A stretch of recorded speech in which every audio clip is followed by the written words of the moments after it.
What's up guys, welcome to Munchkins Gaming where we take your gaming to the next level. This is Munchkins logging in once again to bring you a Brave Cross video requested by Insun29. Insun29 has asked if I can make a video about Reflect because he wants to know how useful or if it's useless or useful Reflect is. But I thought if I just did a video on Reflect, it'd be a quick video. And besides, the game doesn't really exactly tell us any of this information, so everything I will say will be my own opinion on what that stat is. So this video will be sort of my opinion on the different kinds of stats you will get in Brave Cross. So let's start with the easy ones. First, there's attack, which is fairly simple. It's basically your attack damage, and then your defense to reduce the damage incoming, and of course your HP, which is your hit points, and crit, of course, your chance to crit.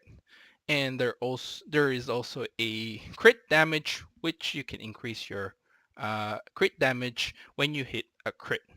So that's basically all the base stats. And the other stats that you will get are, of course, your attack speed, your resistance to different elements, your frost, fire, thunder, and I believe there's that those are the only three resistant sort of elemental damage in the game. And of course, we have penetration damage. Now, penetration damage, the way I think this works is basically it's saying here it's a direct damage that doesn't factor in the target's defense. This attribute is most powerful on heroes with combo attacks. So what I think this is, if you think let's just say, for example, that you've hit the enemy for 100 damage. So that's factoring every attack, defense, that's all calculated, and the final damage you produce is 100. Now, if you have a penetration damage of, let's say in this case, 172, basically you will ignore the defense and add the 172 damage, thereby giving you a total of 272 damage. So basically you bypass all the defense and added this damage to your final damage. And damage reduction works as well. So a final damage reduction after being attacked. And now we'll go to Reflect, which is what Instant 29 wants. So the way I think Reflect works is basically, let's just say we'll stay with the 100 damage. So in this case, if my Reflect is 2.26%, basically 2.26% of 100 is 2.26. So let's just say I do 2.3 damage and then you round that down. Let's just say that you will reflect about 2 damage. Basically, if the opponent attacks you with basic attacks, skill attacks, basically you would reflect back 2 damage.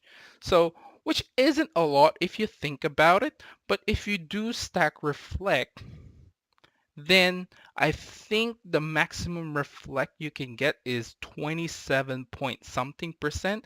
That's factoring in that you have reflect percent on each and every one of your armor. So what I mean is all 6 of these will be 2.26%, which is the maximum amount. Oh, sorry, which is about the maximum amount. So 2.33% is the maximum amount reflect percent you can have for each stat. So factoring 6 on your armor and 6 on your boots, that would be around 27, 28%. So in reality, if I hit you for 100, I would get about 28 damage back. Now, the beauty of this is, of course, if someone's hitting you with a higher damage, then the more damage they will take. Now, that doesn't necessarily mean a good thing because sacrificing a lot of your defense and HP for reflect percent can be detrimental to you as well. So you pretty much will die faster since you can only take a few more damage less, I guess you could say. That doesn't necessarily mean it's useless, but for me personally, I would probably try and get the HP and defense first because the incoming damage is a lot more, especially if someone's like Sohi will be attacking you, which will be in every single team. So you do have to think about it. It's up to you if you want to try and experiment.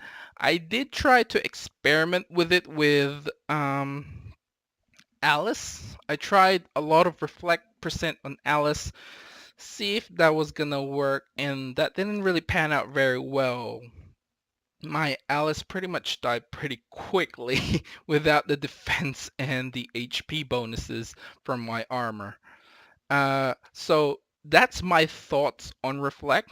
And the other thing is you get the Reflect raw damage. So this is a fixed damage valued after being attacked. So this will stack with Reflect percentage.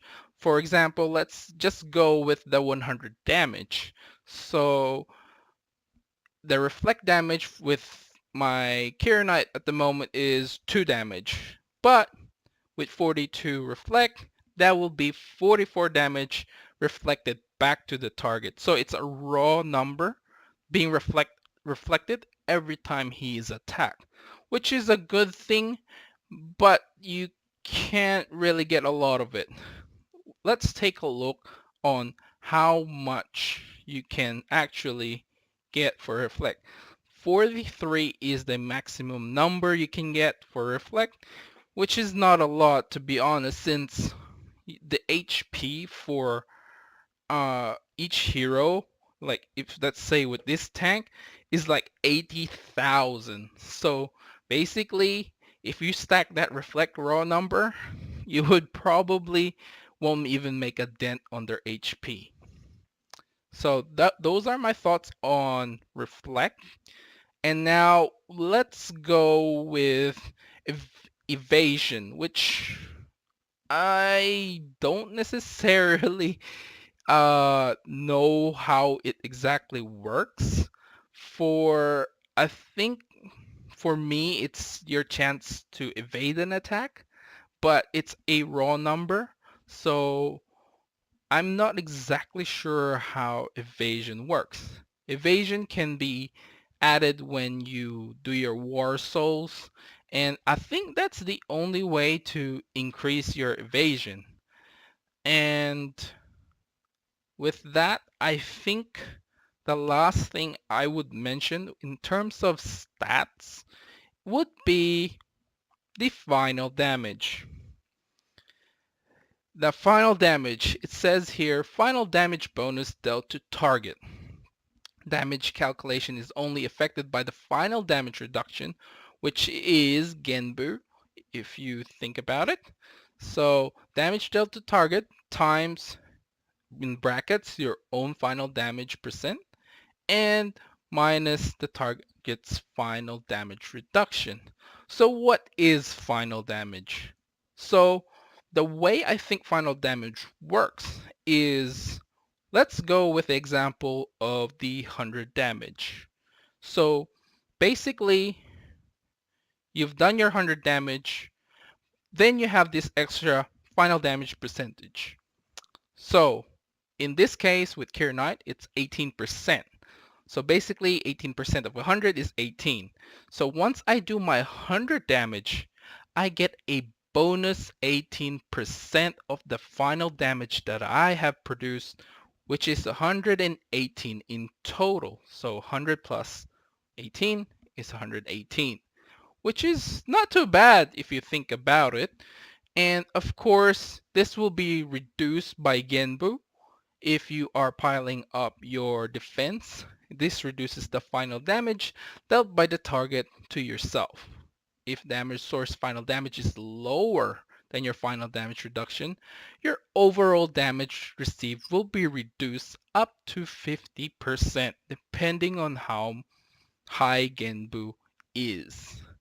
So let's just say here we go, with my Noir, Faded Noir, I have 38% maximum final damage. So let's just say I do the 100 damage, it'll be 138 if they don't have any final damage reduction. You can see, I think I maxed out my Alice's again. Oh, here we go. MGX13. It's 38% versus the 38%. So basically, it cancels out if you have maxed out your Destiny bonus. And with that, I think that's all the different stats in Brave Cross. If you have further questions, please leave a comment below and I will try and answer those questions for you. Remember to click like, subscribe, and share this video if you find it helpful at all. This is Munchkins logging off. See you guys in the next level.